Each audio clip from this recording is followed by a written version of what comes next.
Three, two, one. Love Talk Radio. Good morning. This is your host, Dr. Deb Carlin, and I am here on Blog Talk Radio, where K equals kindness, and the factors are all the things that lead to it. And I'm here with my main lead today, my main factor of kindness today, my good friend Tessa Greenspan. Good morning, Tessa. Good morning. How are you today? I am absolutely wonderful. Thank you. So I love that we get to spend every Tuesday together doing Tuesdays with Tessa. Yes, I agree. This has actually meant a lot to me because especially during this weird era of 2020, we're not able to say, hey, you want to meet up for, and then whatever, do you want to come over? There's these boundaries that have been put in place, and it's not just about masking, and it's not just about social distancing. It's really about a fear factor and an overwhelm and a caution. And I think the worst part of it is the way that we have been trained to say, oh, I'm not masking to protect me, I'm doing it to take care of you. As polite as that sounds, it makes us feel selfish when we're trying to reach out to people that we love. Isn't that just heartbreaking?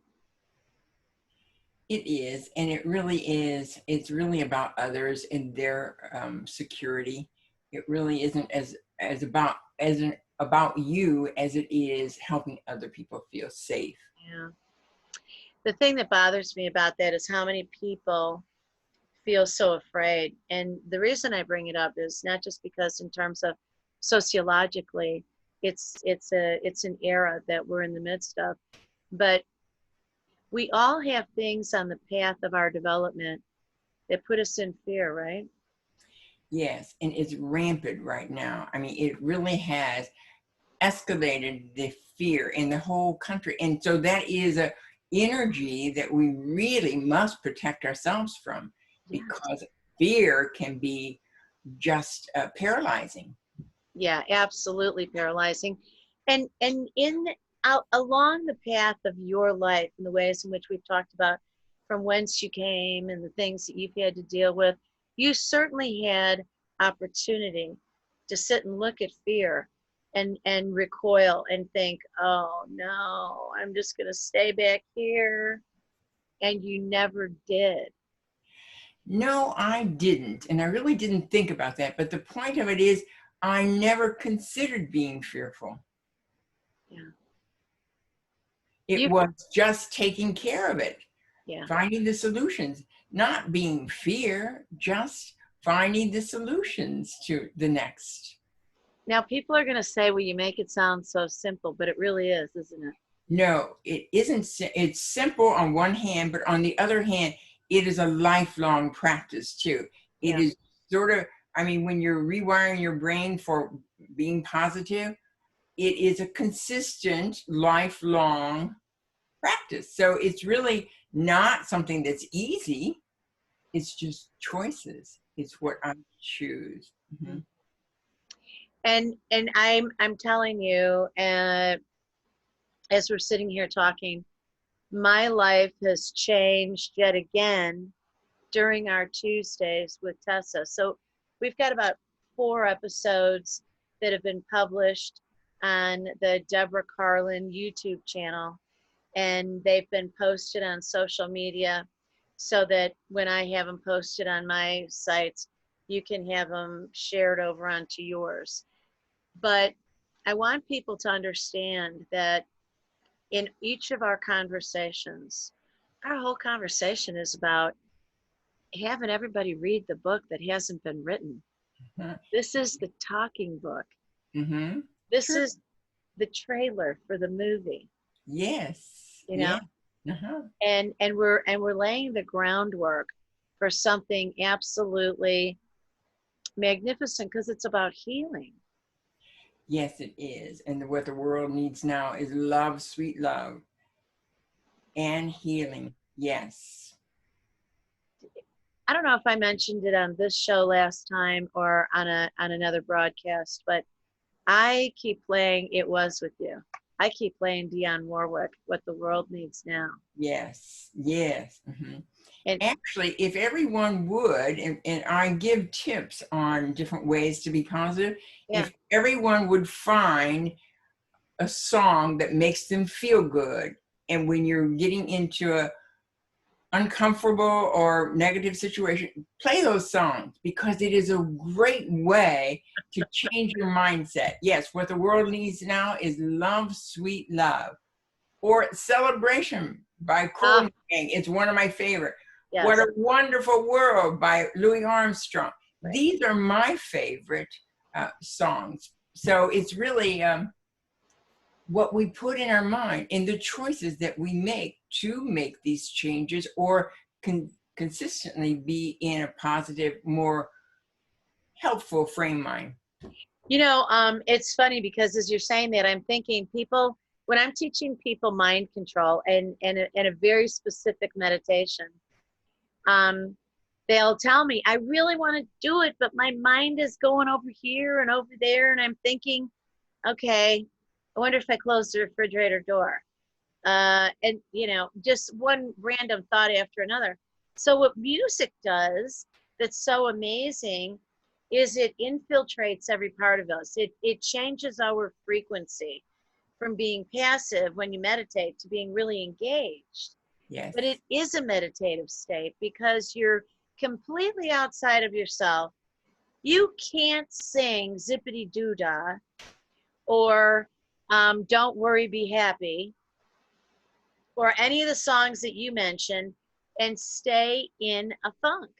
It's so true. And I have another suggestion that I tell people that you cannot not do it and not smile. And that is go outside and skip because you feel so silly, so stupid. Go skip. If you're in a really bad slump where things are really piling up on you, go outside and skip. Oh my gosh. You have to change your mindset. So really what we're talking about is changing your mindset Yeah. from something. And another thing that I have said is to work at being in the moment. If you're walking in the park, if you're with someone, be in the moment. Don't Yes. be thinking about all of the other things that you have to Oh, yes. be in the moment. Yes. Be with that person. Listen to them. Yes. Yes. Really listen. People know when you're really listening to them too. I know. Being in the moment is a practice that is so helpful. That helps you with meditation. Yes. Being in the moment. Yes. So let me take us back to the skip. Immediately when you said that, I thought about being in grade school doing skip, skip, skip to my loo, skip, skip. Yeah. Uh-huh. When you go outside and you start to skip, if you've got the privacy of your own property, far out. If you don't, the joy that you're going to give other people as they see you skipping is hilarious. And Or they may right think you're now, crazy. we need to spread the hilarious. Yes. I mean, maybe if there's any peaceful protest, if there's such a thing anymore, maybe we should ask people to show up skipping. Yes. Because that would break the state. And Yeah. then maybe we could get people who are rioters, if we can get their attention, to also think, well, those people are having fun.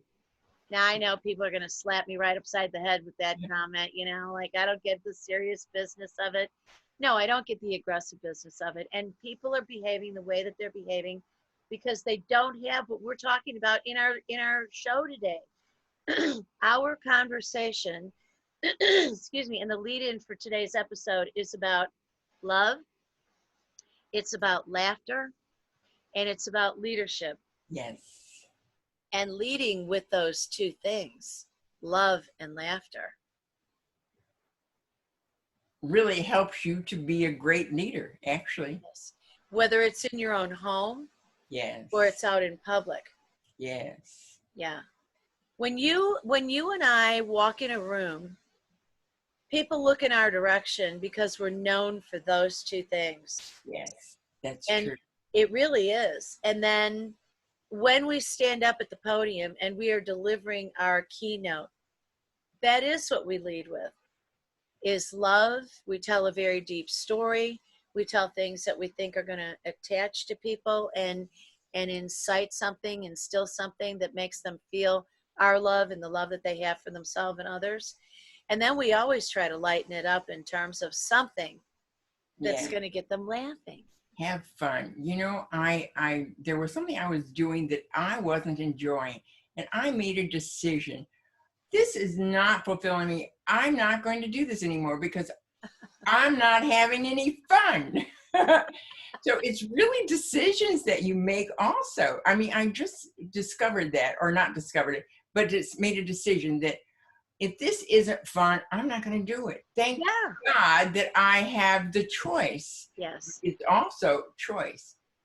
I can choose what is fun and what isn't. What brings me joy. What helps me to feel so good. And by my feeling good, I'm able to spread to the world, help you to feel good about yourself. Absolutely. So one of the things that I've been discovering is I'm used to having animals, having dogs, having some cats, having, wild animals on the property, and I get to see a moose or an elk or deer and fox, whatever it is. And so I've been feeling the loss of that. And I've been very, very much attaching to my plants, which is a good thing. So I was out in my den this morning, and I was talking to a plant that I had repotted yesterday. Or was it yesterday? No, it was on Sunday. I was just kind of piddling around here a little bit, working and piddling around. And this pot was really tight with a root bound plant. And it looked okay, but I knew that pretty soon it was going to start to be in agony. So before the slow growth season comes of autumn and winter, I really wanted to give it a chance to get split, to get repotted, to spread its roots. And it was really funny. It was beautiful to do. And I was very gentle patting the soil around it. And when I went in the den this morning, I was talking to this plant, and I was saying, you know what? You are really beautiful. You look great. Oh, that makes a major difference. It's an And energy that you're giving them. yes, it's our frequency. Yes. It's the cellular connection. Yes. It's petting that plant and also looking to see if there's any insecticization, insect infestation. That's a good word though, insecticization. Mhm. And making sure the soil was damp and not too dry, not too moist. Now people are going to laugh about that, but there's so much research. The best one, the most poignant one, was screaming cells out of University of Wisconsin in Madison, where researchers had containers of water just still, and they were examining the cellular activity. And they, it's just normal, just sitting there. And then they started screaming at it, and the cells exploded like they were in agony. Then they got more water, and they played nice music, or they talked like you and I are talking, and they were just happy. You could see the dance of the activity. This really is frequency medicine. Yes, it is. Yes, it is. Absolutely. And there is a whole book on that, of how your actions, how it changes water. And really think about that. It changes the people around us. You can feel the energy when a person goes into a room. You can feel that. So no one can ever discount this, but I wanted to go back and mention something. I'm doing a speech on tips on how to be positive. Mhm. You said something a while ago that really sparked my thoughts. Okay. And that is, I say to them, get a pet. Because pets greet you at the door, especially dogs, greet you at the door, always happy to see you. You can talk to them and they won't judge you. It's so good. And it has shown that it can lower your blood pressure. Yeah, So it's absolutely. really getting a pet. We could learn a lot from pets too. To greet people at the door, happy to see them. We could learn a lot. There could be a whole book on that. There are. Yeah. Absolutely. All right, I'm going to add a little cute something to that. Two things. One, so I got a betta fish. There, and they, you go to the pet store, and then they're in these little tiny containers, and then they give you the fish in a little tiny like Chinese food box. Just remember not to eat them on the way home. And then I came home and I put him in a nice big glass container, big bowl, and put glass marbles at the bottom and a plant in there. And I've got him hoisted up on top of things, ornamental things, and he sits in the middle of the dining room table. And when he sees me come in, I can see him from afar go from a position of stillness to now he starts to really flutter his beautiful chiffon fins, and he swims over to where he knows I'm going to walk up. Now, to do an experiment to see if he was really doing it for me or if it was just random, I changed my path and he changed his path. And it's just sweet. And I put my fingers up to the bowl and he comes and I'll travel up and down and around in a couple of places and he follows. And I can see him fluttering and people say, oh, he's a betta fish. He's just trying to attack you. No, he's not. He's along the side there. He's not ramming into the glass. Again, it's energy and frequency. They know. Everyone does. All animals know this. Yeah. Actually, animals know a lot more before we do, actually. Yeah. It's an instinct with them. So how wonderful, though. But it's back to love. Loving your fish, loving your pets, loving the people that you're surrounding yourself with. This is really what it's all about. That energy, when it's pure, is really so attractive and attracting. Yeah. Do you remember Dr. Leo Buscaglia? Yes. Oh. Yeah. Yes. Yes. I don't think the younger generation know about him and how after and how he treated his illness. So go ahead and educate everybody. Talk about Leo Buscaglia. Well, you talk about him because you know. Mm-hmm. So Dr. Leo Buscaglia was this wonderful Italian who absolutely was known as the hug doctor. And he was madly in love with people. And really, you hear us talking about love being at the core of every remedy and every part of a solution. If you can't proceed into things with love, then there's a diminishment of trust, there's a diminishment of confidence and hope. But when we open our arms, we're saying, come, I invite you in. And then someone walks in and they've got their arms open and you embrace the energy exchange. Yes, it is. Mm-hmm. Is so beautiful. And Dr. Leo Buscaglia, people would laugh when they saw him coming because they were like, oh no, here comes Dr. Leo Buscaglia. I'm going to have to get hugged and be hugged and give a hug. But there's a lot to laugh about with it. And people did laugh. And then the other side of that coin is people also cried. Yeah. Because some people are so hungry for it. But I'll tell you what, I can't stand this social distancing. I mean, I miss hugging everybody, seeing people and hugging them. And oh my gosh, it's just so sad. Yes, I'm a hugger too. Oh. Back to laughter. Laughter is really important for us to find things to laugh. And I think we mentioned this in the last segment, and that is go to YouTube and find babies laughing. Yeah, babies. After a bad day, go find YouTube babies laughing, because again, you cannot, and that will change your thought process in the moment. Yes. I would do it right now, but I'm afraid I won't have enough bandwidth and it'll cut us off of our call in a radio station. It's really interesting the way that happens. There is, and relating laughter and animals, there are so many funny episodes. Thank God for YouTube is what I say. Yes. Uh-huh. They've got, it's like everything there that you want to visualize. You can enter the search and it'll be there. There was one that I saw last night that was a guy he had a little turtle that was just about the size of a quarter. And he rescued her because he thought she was going to die. He was in a pet store and he rescued her. And she's a yellow turtle. She was almost translucent.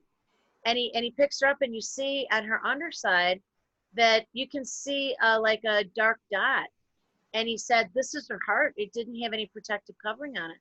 And I couldn't put a protective covering on it because if you do that, she's in the water, you give a place for bacteria to grow. So I had to figure out what to do with her. So he you know, kept her water really clean and he fed her, but he played with her. He would run his hand across the bowl, the container, the aquarium. He would put little things in there that were for her to play with. She was almost blind, so he'd have to feed her with the tweezers and put the food right in front of her eyes so she would reach up for it. And he would coo and he would talk to her and he would give her positive reinforcement. I want to tell you, you could see that little turtle laughing. Now she's a big turtle. He had to keep, you know, she's expensive. He has to keep getting bigger and bigger aquariums for her. And he's laughing while he's telling this. But the way that she flutters and splashes and plays, the healing authority, what happens to us from psychoneuroendocrinology, we know very clearly, psychologically, neurologically, in our endocrine system, that whatever mood we have, we're releasing these neurotransmitters into our system. Let's get the good ones going. I totally agree. And so it just shows that not only water, but animals and plants and people all respond to us, to our energy, to our frequency, and our love. Whatever we're putting out in life really is received by someone or something or a plant or an animal. Absolutely. And they know, you know, I just read something on dogs. They know who has good energy. You know, Oh, yeah. if a dog has a tendency to bite people, it usually is people that really do not like dogs and that have anger or whatever. So it's interesting. Life is so interesting and it is so much fun if you choose to fill your mind with the things that are fun. Now, this doesn't mean there aren't a lot of different things and fear and strife and tragedy in life. We can only do for us, though. Yes.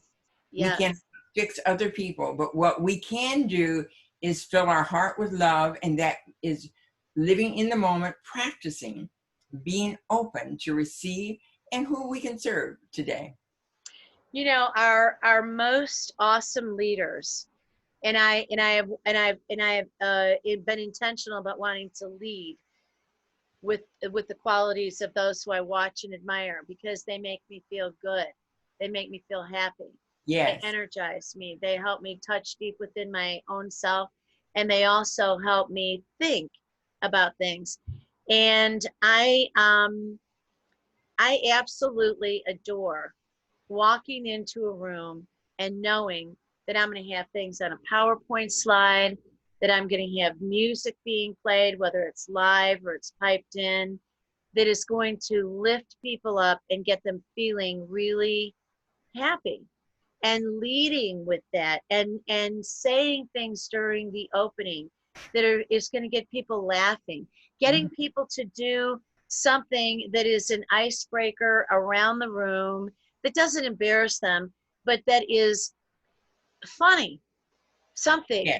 you know, That people, well, it lets them go of their what they came in with, first of all. Yeah, their inhibitions, their other mood. Yes. Yeah. So give us an example of a funny icebreaker.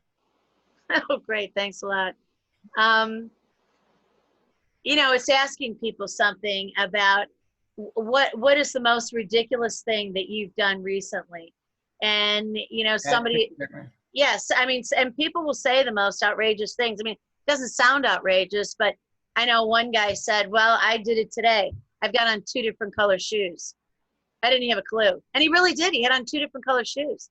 He got dressed in the dark and came flying out to an early morning meeting. You know, people will fess up that oh my God, this was horrible. This happened to somebody that I really, really know. And they were so humiliated, and they made it to the meeting anyway.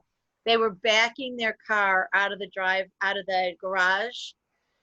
And they always are early. So they're backing their car out of the garage, and they had not closed the back door of the car. on the passenger side. So that door was open, and somehow they were in a rush. They didn't make note of it. They had taken groceries out, private property, so I didn't have to worry about it. But they had taken out a bunch of groceries the night before, left that door open. They pulled out of the garage, and boom, the door snapped right off. The back door of their car snapped off. And they came to the meeting. I said, "Where's your door?"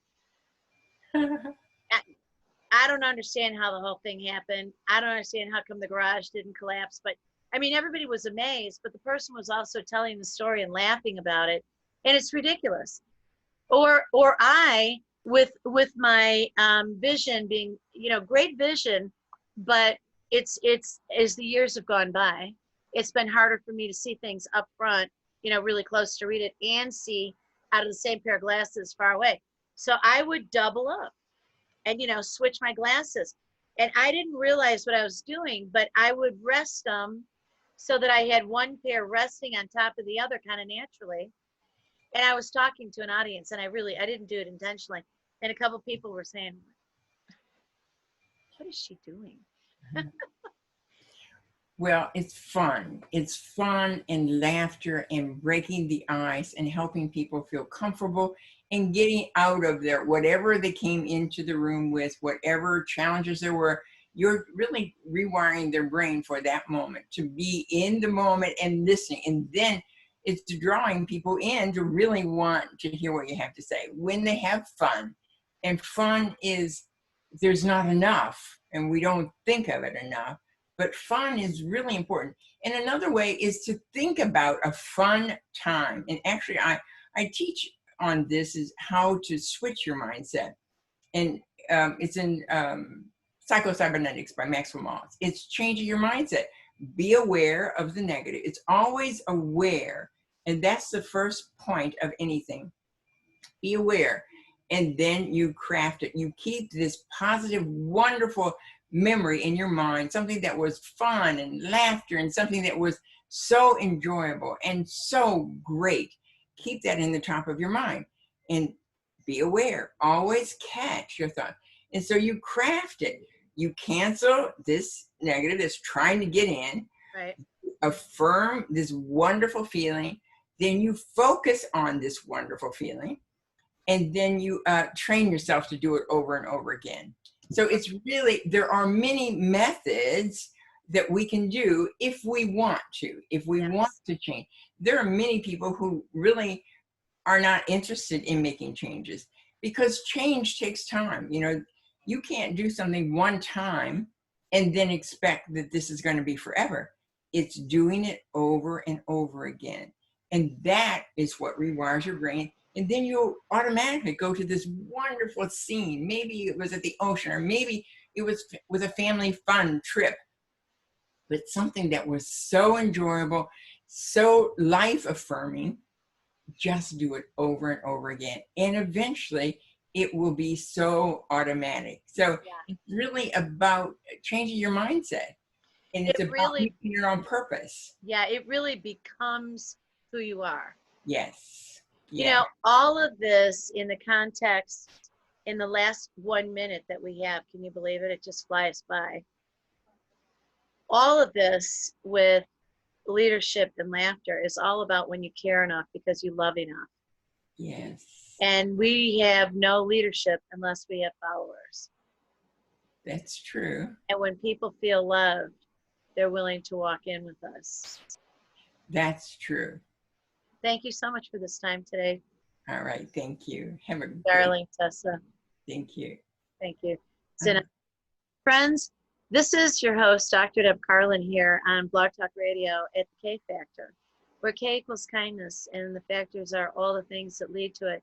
And I bring to you every Tuesday my conversations with Tessa, because she brings so much into my life and has for decades, personally, professionally, spiritually, intellectually, emotionally, through laughter and love and her leadership. So I hope you enjoyed this week's episode, and we'll be back again in another week to do it one more time. Thank you. Thank you, Tessa. Uh-huh.